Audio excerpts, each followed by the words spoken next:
great to see you. And Thank you, one of Luke. the things that I'm struck by is this game that the left is already playing about impeach Donald Trump if he doesn't divest by January 20th all of his billions of dollars and assets and holdings. It is unbelievable what a nasty, vile bunch they've turned into. Well, I think they have kind of early onset Trump derangement syndrome.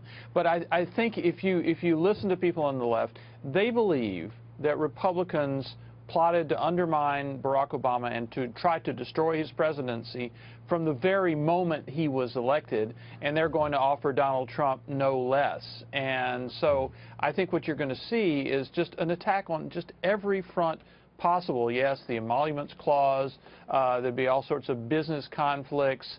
Obviously, this whole electoral college thing, they're going to try on Monday, which is almost undoubtedly going to fail, but they'll talk about that for quite a while. And then the hearings that we're going to have about Russia. So the idea is to just have this multi-front attack against Trump, none of which has anything to do with the actual jobs, Obamacare, immigration agenda that Trump is bringing to Washington. And it has nothing to do, Ned, with the American people who right now want Donald Trump's leadership, his ideas, his bold leadership, and they're going to continue, I guess, to just simply petty themselves straight into oblivion as a party. Refusing to be introspective about what actually happened in the elections. You know, that was maybe the one intelligent thing that Obama said today, that they really have to, the Democrat Party has to take a hard look at how they're approaching and who they're talking to and their methods and their strategies, you know, for the future. But at this point, it doesn't appear that they want to be introspective and take a really hard look and actually, you know, mature adults actually take blame for their mistakes, and they don't want to seem to take blame for their mistakes in this election, of understanding, you know what, we made mistakes. We weren't in the Rust Belt as much as we should have been. We weren't appealing to the union voters, 6 to 8 million of whom voted, you know, twice for Obama, 1 to 2 times for Obama, and then voted for Trump. They refused to take and accept responsibility.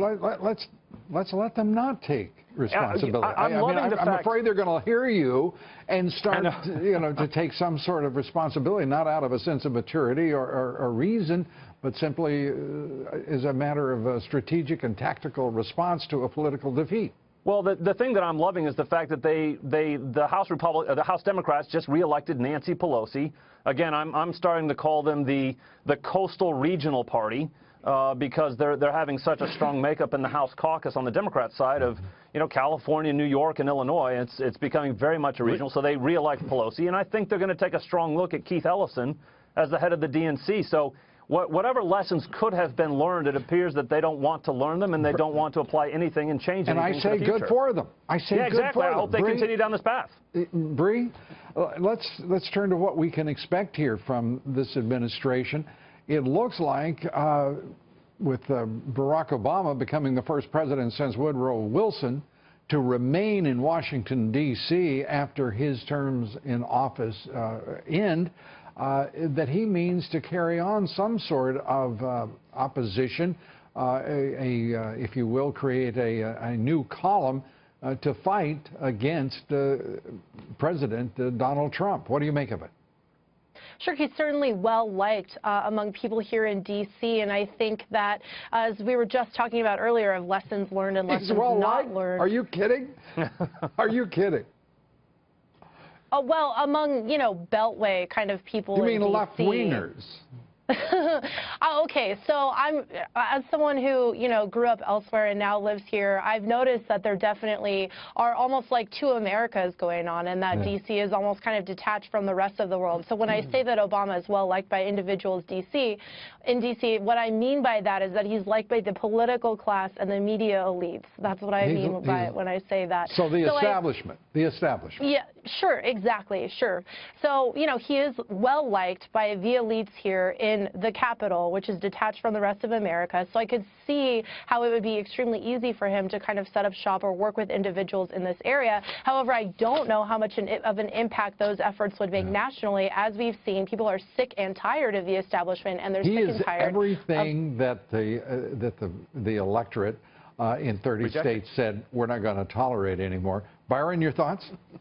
Well, actually, he is well liked locally here in D.C. because you have to remember, I believe Donald Trump got 4% of the vote here in Washington. So, the left. Now, the left. You know, say it. absolutely. It's okay. You can say they're Democrats, they're leftists, they're liberals, they're progressive.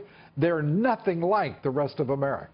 But it's going to be fascinating to watch what the former president Except does, California. because in the Democratic Party, the existence of the Clintons and this idea that Hillary Clinton would run again has tended to just kind of strangle the young leadership of the Democratic Party, and they didn't have a group of people running. You know, they only had one guy who was 74 years old to run against her this last time. So they have to sort of build this new generation. And now you're going to have the former president who's sort of sucking up all the oxygen for a while, being the face of the opposition to Donald Trump. You know that Barack Obama is going to be sucking up all of the oxygen everywhere he is, whenever he can be. And I love the idea that the Democratic Party, and particularly, again, the left, you know, they're eating their young.